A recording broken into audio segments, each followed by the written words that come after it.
Disclose TV. Just in, the U.S. State Department is developing an online portal that will enable people in Europe and elsewhere to access content banned by their governments, including, quote, hate speech and terrorist propaganda.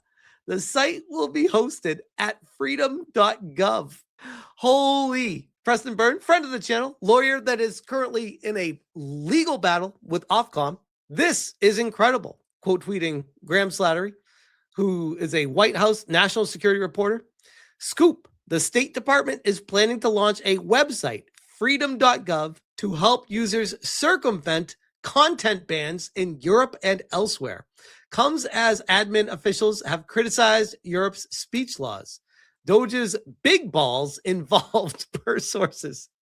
This is the wildest timeline. Like, if you had told me this would be a conversation we'd be having 20 years ago now, I'd be like, no, bro, that's not how politics works at all. People don't do that kind of stuff or talk like TV News.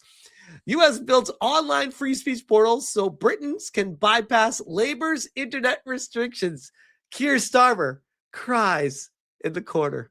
This is amazing. Welcome back. So just moments ago, I spoke to the Undersecretary of State for Diplomacy, Sarah B. Rogers, in an exclusive interview. Now, you may not know Sarah's name, you may not know her face, but trust me, she is going to be a big political star. I truly believe that. She did her first TV interview with GB News and Christopher Hope last year, and I was thrilled to get to sit down with her today. We had a big, long conversation. We're going to show as much of it as we can tonight. We'll show you some bits tomorrow. We'll probably, hopefully, put the whole thing online as well, because she's a huge advocate of free speech. It underpins so many of her positions. And I asked her about the potential ban of X, formerly Twitter, in the UK. She's not happy about it.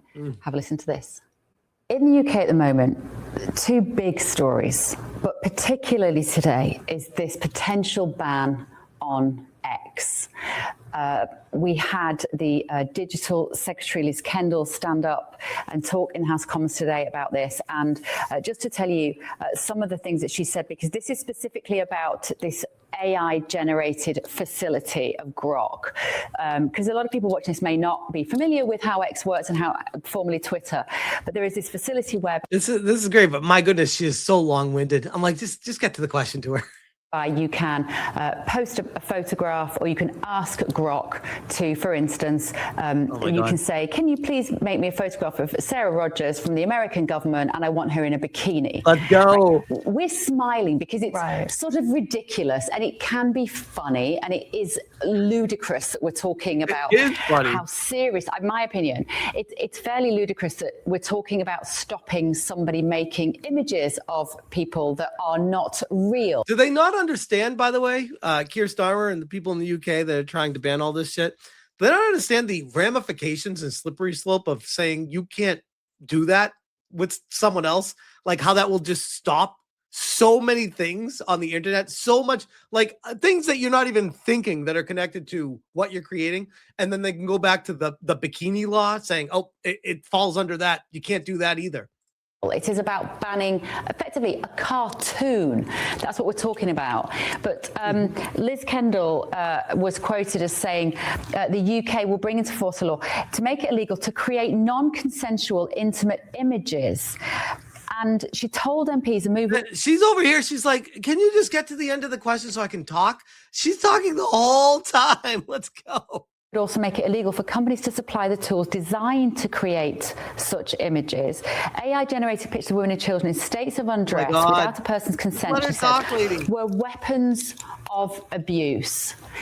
I know it must be hard. It doesn't bother me. I've been on the internet for years, and images of me, whatever. I don't care what people do about me.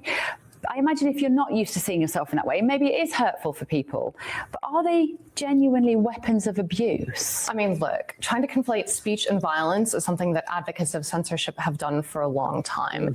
If the UK bans X, it won't be the first country to do so. Russia bans X, Venezuela bans X, China? Iran bans X. Free societies generally don't. Now, notice the sleight of hand that Liz Kendall is doing there, because the topic of the day is a potential ban of X, and she speaks more narrowly about non-consensual intimate images being illegal. Guess what, Bev? There are already laws against revenge porn, and there are already laws against defamation. So if you were to depict someone credibly in a way that could be mistaken for a real image of that person, depicting that person in some kind of sexual degrading scenario that she'd never undertaken herself, you could already be sued under existing legal devices. And creating a new legal device isn't out of the question. Our First Lady, Melania Trump, has championed a statute called the Take It Down Act, which would give the victim of that image a notice and takedown remedy, similar to what we have for copyright. I think cautious regulation is the best approach. I understand what she's thinking with that, but I don't think that's the answer to it, because then you get the opposite issue where then people start taking shit down and then, oh, you shouldn't have taken that one down, or that wasn't me, or this, that. It's like, it's so many headaches. But when you're at a new technological frontier, sometimes there's a temptation to just enact a flurry of new technological regulations designed to put that technological innovation back in the bottle. We saw this with the invention of the telegraph. We saw this with the invention of the film strip. And when you look back at history at each of those moments, which you discover, and which you wish your forebears would have known, is that sometimes people just need to get used to the real technology. Yes. This is the world. Welcome. I'll be your host. Sometimes shit that happens, it sucks. Sometimes it annoys you. Turn your computer off, bro. You need to get used to these images not being real. And I smiled before because I think you and I are both female public figures and have both had images of us created.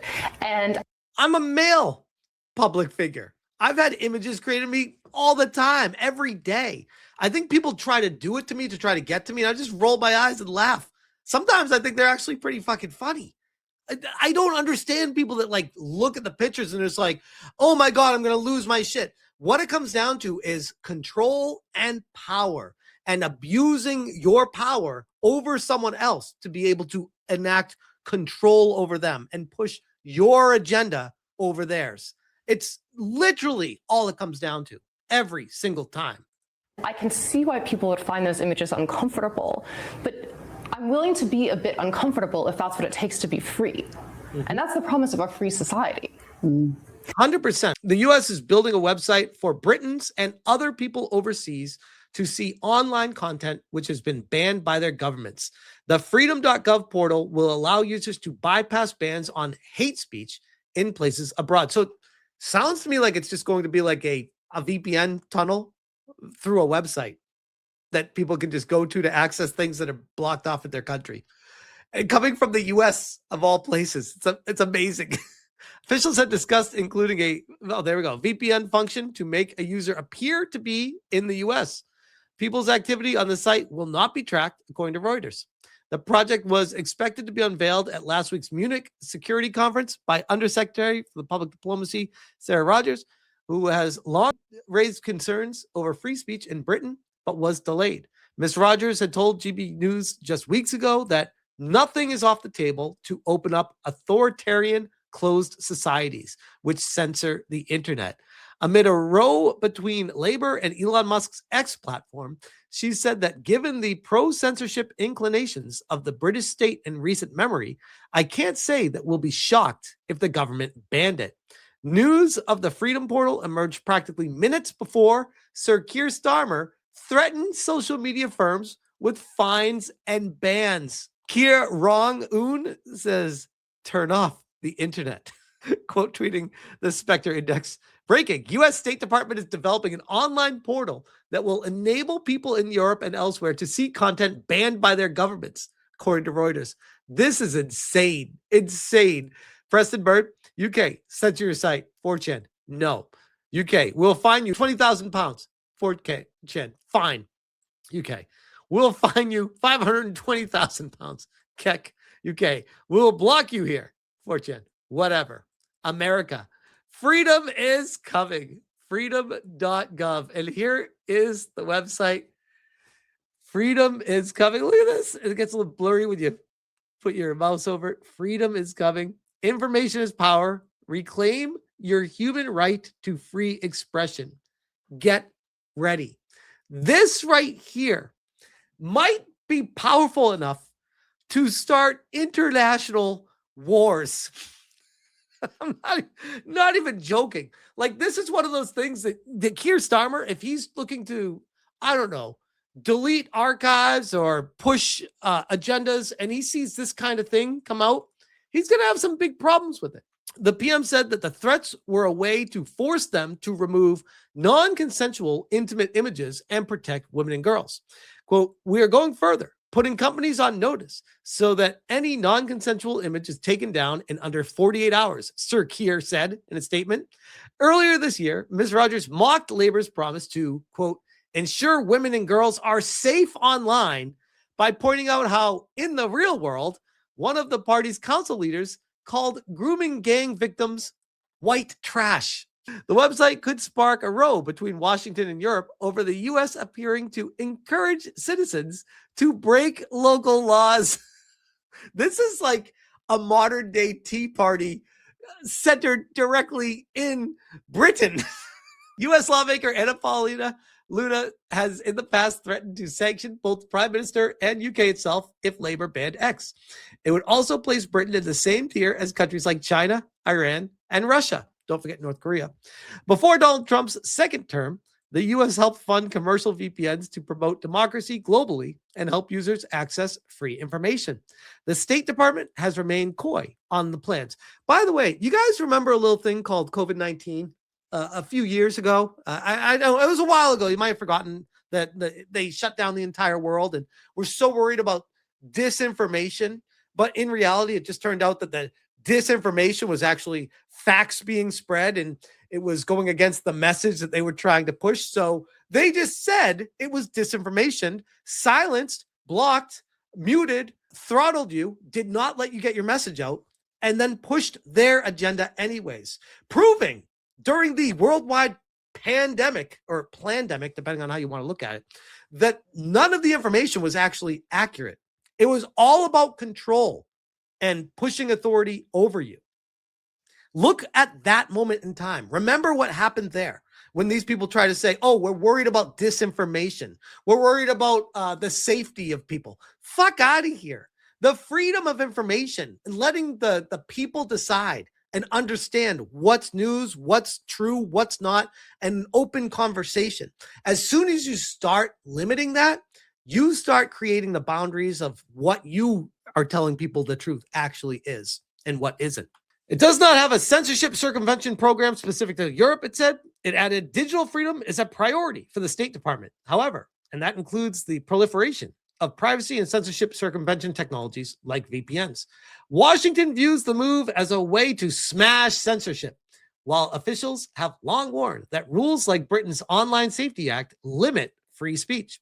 And announcing the tech firm crackdown on Wednesday night, Technology Secretary Liz Kendall said the days of companies having a free pass are over.